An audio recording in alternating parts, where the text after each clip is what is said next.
Genesis chapter 5 is a graveyard.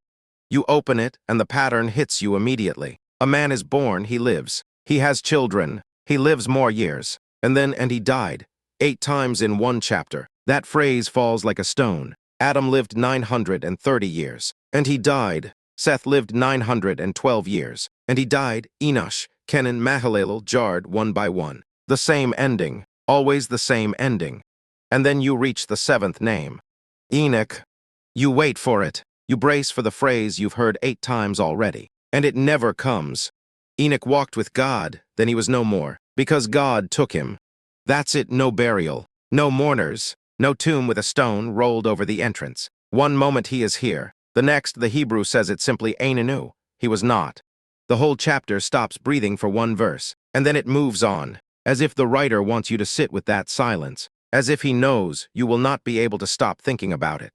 Who was this man? What did he do that the others didn't? And why, in a world already filling with shadow, did God reach down and pull one man out of history entirely, before death could touch him? This is not a story about mysticism. This is not a story about a superpower. This is not even a story about escaping death. This is a story about what it looks like when a man's life so perfectly matches the direction God is walking. That one day, God simply doesn't bring him back. Before we get to the vanishing, there is one detail in Enoch's story that most people skip right past. A name. A single name that Enoch himself chose.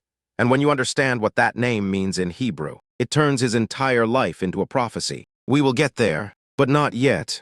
To understand Enoch, you have to understand the world he was born into.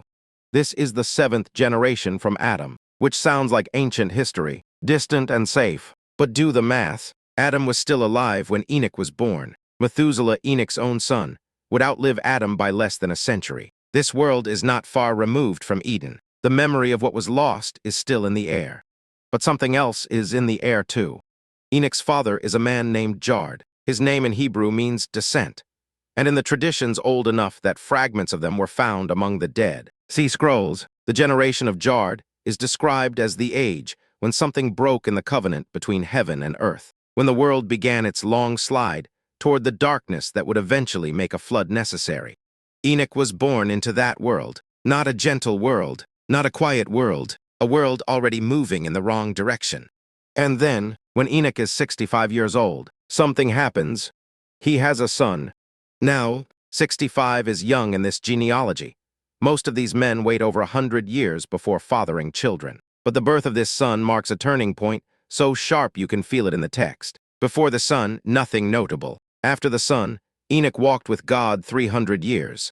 Something about holding that child in his arms changed Enoch forever. The son's name was Methuselah. And here is what you need to know, and what we will come back to, in Hebrew. That name means his death shall bring. Not long life, not strength, his death shall bring. Enoch named his firstborn son, his death shall bring. Stay with me.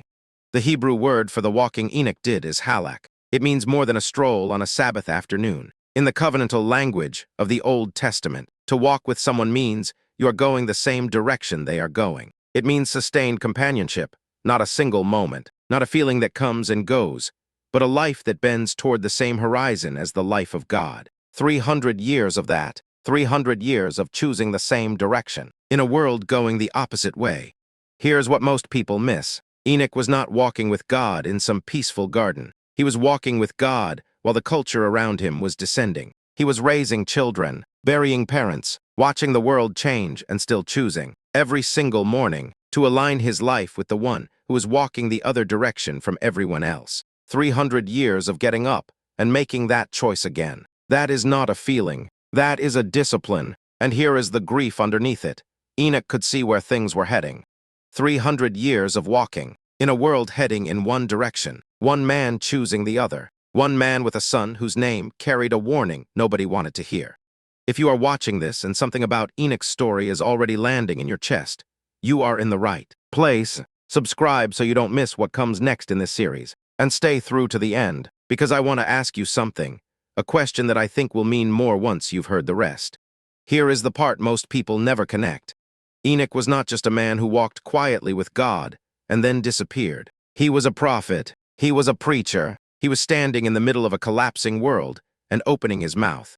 The book of Jude, near the very end of your New Testament, does something remarkable. It quotes Enoch directly, not a paraphrase, a direct quotation from a man who lived before Moses, before the prophets, before Isaiah or Jeremiah had breathed their first breath. And what Enoch said is this: "See, the Lord is coming with thousands upon thousands of his holy ones to judge everyone, and to convict all of them of all the ungodly acts they have committed." He said this in the 7th generation from Adam. He stood in the town square of a world in decay and told them, clearly and at personal cost, that judgment was coming.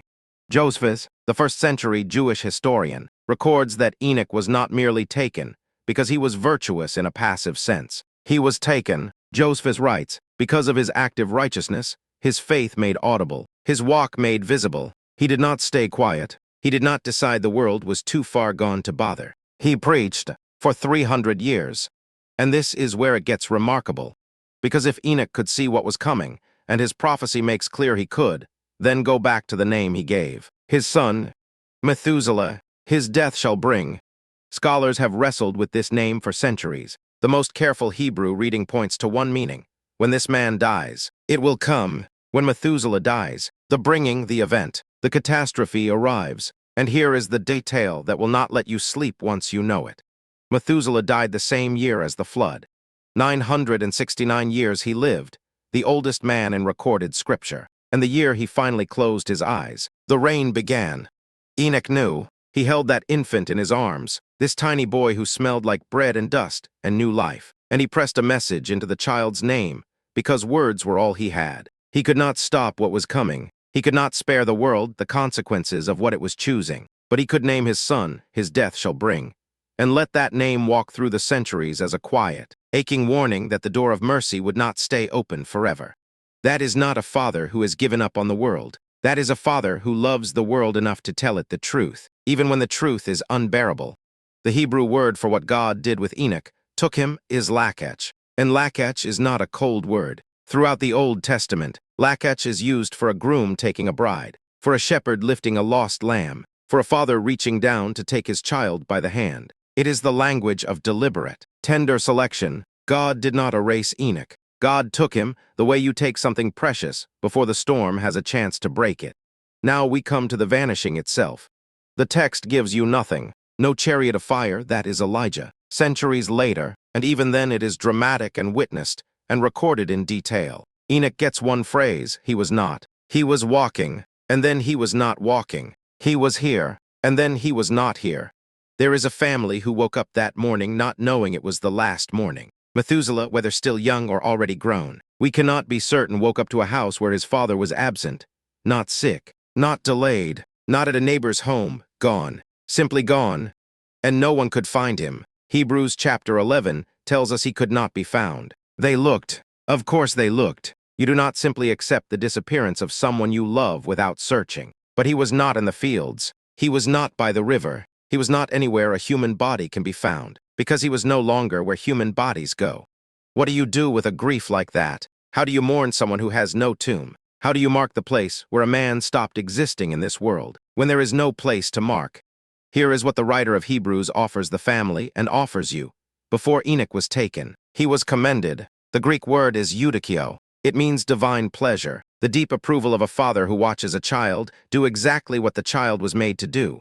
Eudikio. And here is why that word stops you cold. It is the same word that came down from heaven on the day Jesus stepped out of the Jordan River. This is my son, in whom I am well pleased. The same word Enoch received during his ordinary lifetime, the same commendation that the Son of God received at the opening of his ministry. Not because Enoch was sinless, not because he had everything figured out, but because he walked, because he kept walking, 300 years of small daily, mostly unseen choices to go the same direction as God, and the cumulative weight of those choices pleased the heart of the Creator of the universe. And now the open loop closes. Enoch named his son, his death shall bring.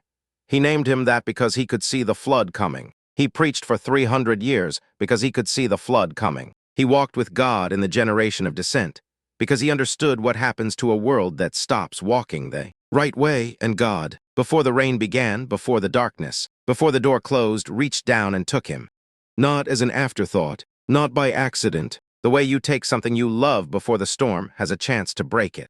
Think about what it means to be a parent who sees something terrible approaching and cannot stop it. You cannot hold back the storm. You cannot rewrite what is coming, but you can press a message into the only thing you have, a name, a word, a life lived out loud, and trust that it will travel further than you can see. Enoch did that. He pressed the entire message of human history into the name of one small boy, and then he walked faithfully, stubbornly, for as long as he was given, until the distance between him and God was 0.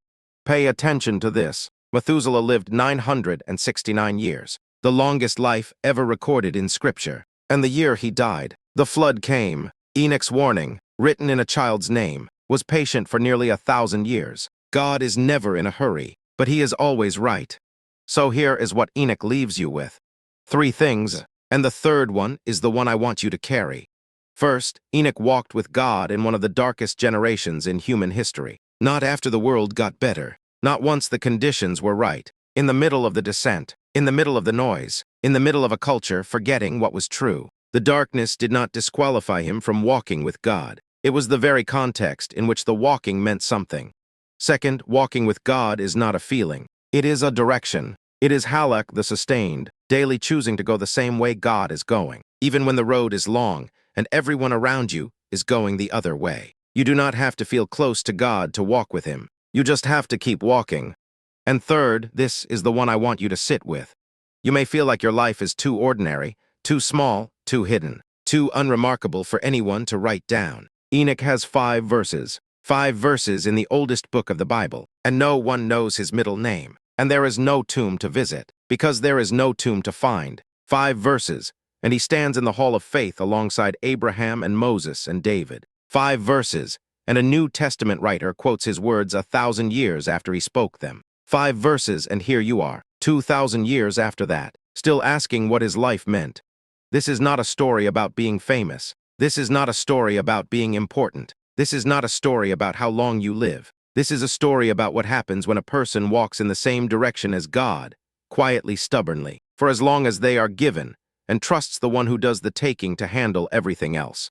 He walked, God walked with him, and one day, the distance between them was 0. I want to ask you something before you go. What does walking with God look like for you right now? In the world you actually woke up to this morning. Not in theory, not on your best days, right now. Tell me below. I read every comment. If this video opened something in you, subscribe, the next one will do the same. Walk with him,